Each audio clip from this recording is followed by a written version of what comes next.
Umaga na pala. Ano bang araw ngayon? Biyernes? Anong oras na? Alas 8? Sakto! May oras pa ako para sa sideline.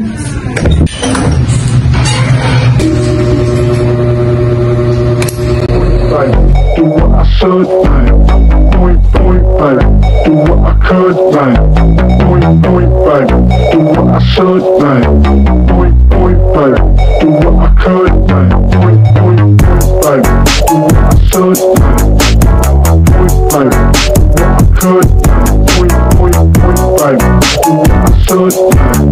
Point, right? Do what I could.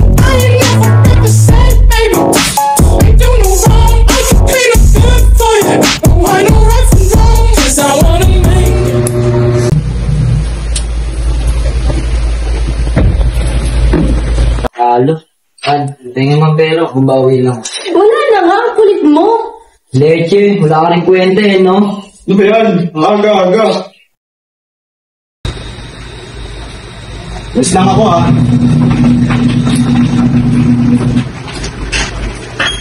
Kuya, saan ka pupunta? Sama ako. Hindi pwede, umuwi ka ron. Sana maraming pumayag. Ay, tapong basura niya. Sige, mamaya na lang yung bayad pagbalik yan sa ako. Kunin ko na. Ay, si ate. Tapong basura niya. Hindi.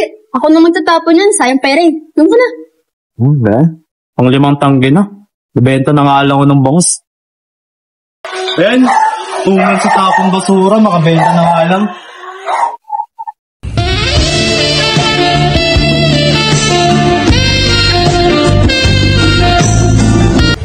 Sana may kitain. Oy, Pogi. Ako? Oy, ikaw. Samahan mo naman ako sa amin. Ayoko. Kahit kailan di ako kakapit dyan. Bilis na, magkakapera ka dito. Ay, ito. Si ate bibili to. Tayo bilig ha. Boneless bangus. Ano yan? Patingin. Pabili ako 2. Ito. Ano yan? Akala ko pa yung totoong bangus. Pero sige na nga. Pabili ako 2. Uy, pabila ko bangus mo. Bili kayo. Kano yan? Yes, Pabila ko 2. Wala kang suka? Wala eh. Pakis mo na lang. Walang problema. Sige.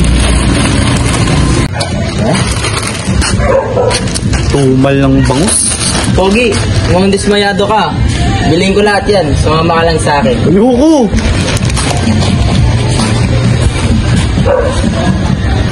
Vincent, para na naman. Pero naman ang pera dyan, bawi lang. Wala nga, ituman niya eh. Saka pa, wala akong kwenta. Okay na to. Malaki na rin. Nakano yan? Ano po? Nag-iipon po kasi ako eh.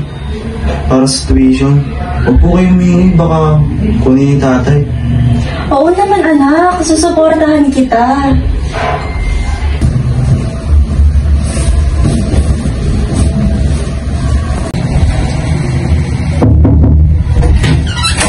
Ay, ano ka ba dyan? Promise, na talaga ito. Wala akong lumutang ko. Wala na nga ako. Sinibot mo na nga lahat ng pera ko dahil dyan sa sugal mo. Alam ko may tatago yung pera dyan. Nasa talaga to. Wala nga eh. Bahala ka nga dyan. Sawang-sawa na ako sa ugali mo. Sana, dito. Ano gusto mo? Saktan ko mga anak natin para bigyan mo ako? Parang awa mo na, Dustin. Anak natin yan. Bata lang yan.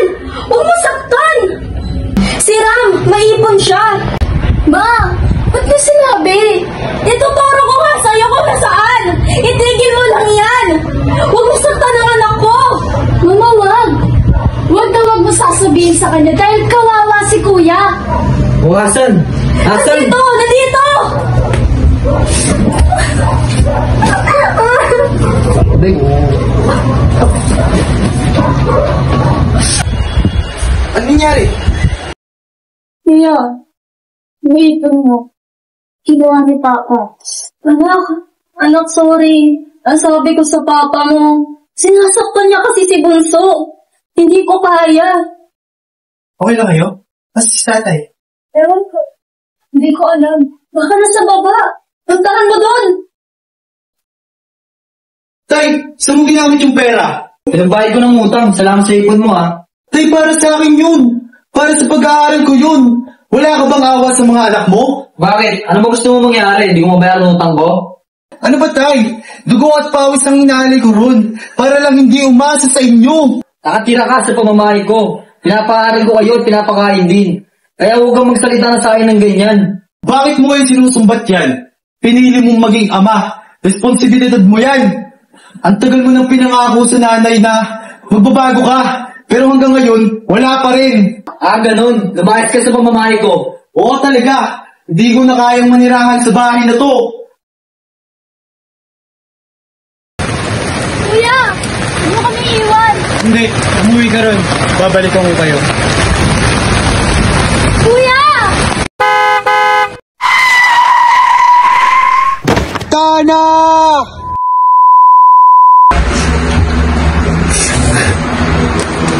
Anak ko.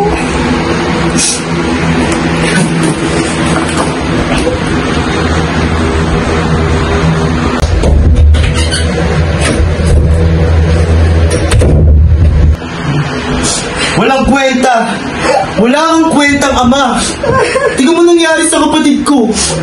Tingnan mo nangyari sa anak mo. Nawalan tayo.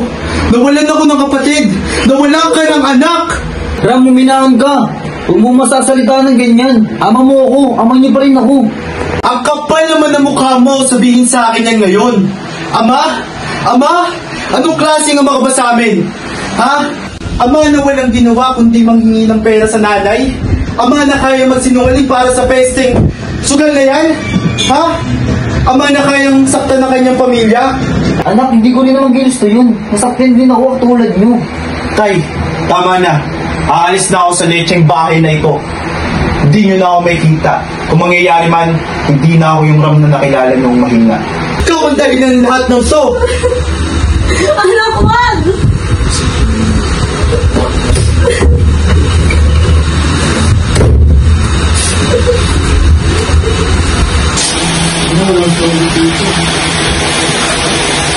Si Ram ay umalis at napadaan sa isang simbahan hanggang sa hindi niya na namalayan na nasa loob na siya nito. Siya ay nagdasal at humingi ng kasagutan sa Panginoon. Saksi ka sa lahat ng nangyari sa buhay ko, sa buhay namin. Hanggang ngayon ay mabigat pa rin ang nararamdaman ko. Nais ko lamang humingi ng sagot mula sa inyo. Magandang umaga, anak.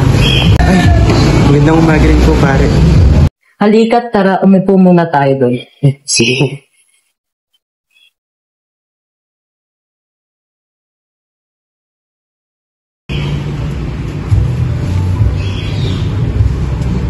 Kinakaya mo ba? Gusto mo na bang sumuko? Padre. Ramdam at kita ko sa iyong mga mata kung anong gusto mong hingin sa Panginoon. Hindi kailangan magpanggap sa akin. Pare. Sa dami at bigat ng nararamdaman ko at nangyari, hindi ko na po alam ang gagawin. Hindi ko na po alam yung tama at mali. Pagpapatawad pa ba ako ng Diyos? Anak, mabigat man o magaan ang iyong pinagdadaanan, ito ay hindi hahadlang sa pagpapadawad ng Panginoon. Kung ano man ang nangyari sa buhay mo ay nakaraan na. Ngayon ang siyang magpapatawid sa iyo sa panibagong daan sa buhay. Huwag kang magdesisyon na pinangungunahan ng emosyon. Alalahanin mo na sa huli lagi ang pagsisisi. Ang Bible verse na yan ay sakto para sa sitwasyon mo. Kahit anong sakit o kasalanan ang dinulot nila, dapat hindi mawawala ang pagmamahal. Kaya Ram, honor your father and mother. One is the loneliest number that you'll ever do.